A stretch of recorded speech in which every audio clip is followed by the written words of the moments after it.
անցել ենք բոլոր հարկային ստուգումները, ամեն տարվա մեջ երամսյակը մեկ ներկայացրել ենք հարկային ստուգումներ եւ ամեն ինչ հարկայինորեն եւ իրավաբանորեն նորմալ է։ Ինչ է նշանակում երկու շաբթի օրը գալ աշխատանքի եւ տեսնել դարպասները փակ։ Խնդրում եւ պահանջում ենք նախ մեր սեփականատիրոջ հանդեպ անարդարությանը վերջ տան, որովհետեւ այս բոլոր աշխատողները տարիներ շարունակ այդ հացամանից հաց են կերել։ Ի տարբերություն մեր վարչապետի, մեր սեփականատերը մեզ մի օր առանց հաց չի թողել։ Իսկ նա 14 օր այս մարդկանց, որոնք զինվոր ունեն, որոնք թոշակառու ունեն, որոնք հիվանդ են, որոնք, չգիտեմ, օրվա հացի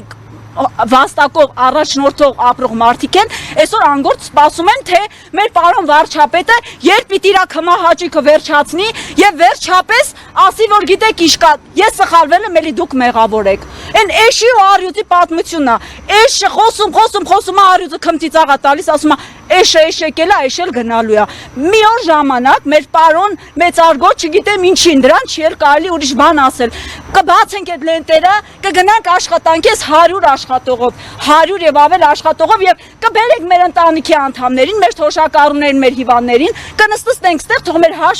պարոն վարչապետը գա մեր հարցերը լուծի։ Մի օր եկել է մեր մատից փուշ հանել, ժողովուրդ ջան, հոմենակ ասելով չի։ Այսքան մարդու սեզոն ա եղել, վատ սեզոն, հարկային ստուգումների հետեւաբար ինչի ենք անցել, երբ որ մենք այսօր պիտի այս հարցի առաջ կանգնենք։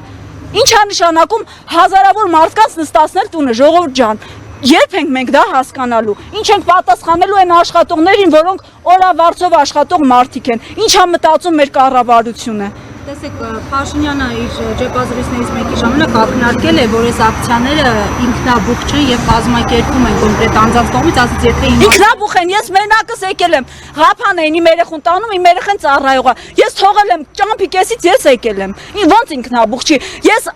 օրեկան աշխատավարձով օրով ապրող մարդ եմ, ոնց ինքնաբուխ չի, իմ երեխեքին ով պիտի պահի։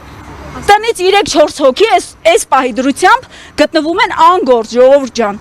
Ինչ պիտի անեն այս մարդիկ, ով այս մարդկանց հային չէ ասելու կամ չէին հայ հաց, թող խոսան, այս կանայք էլ խոսան, ով է իրանց ինչ-որ աշխատանք այս մարդն է մեր համար ստեղծել։ Աշխատանքներ ստեղծելու տեղերը փակում են աշխատատեղերը։ Էս շիականջին քնած են, մեկ էլ որոշում են, որ պիտի փակեն 100 հոգանոց հիմնարկ, ժողովուրդ ջան, բայց հարկային ստուգողները ուր էին, քնած էին։ Այսքան ժամանակ չկային, մեկ էլ որոշեց արթնացավ քնից, եկան մեզ հաթաթա են տալի, թող տան։ Այդ տուն ենք բանտարկված նստել, թե կեթանք այդ ԱԱԾ-ներում կնստենք, ինչ ա եղել, որ մեկը իր համար մեկը։ Դուք այստեղ եք այդ գործողությունների ժամանակ։ Չէ,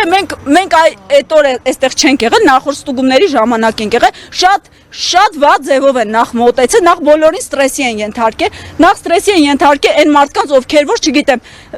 տուրիզմը մեր մոտ զարգացնում են, մենք ունեցել ենք դրսից հյուրեր ու շատ ցավոք մենք այդ հյուրերին այսօր չենք կարողանում ոչ մի պատասխան տալ, որովհետև պատասխան չունենք, մեզ անլուրջ են վերաբերվում մեր երկրին, ասենք օտար երկրա տուրիստներին չեն թողել պարզապես էլի նկարեն, ինչ-որ ֆոտո անեն այն ժամանակ, որ իրանք ուզեցել են նախաճաշ անեն գոնե, որտեվ այդ մարդիկ վճարել են, մեկ էլ հոп փակում են, գնացեք։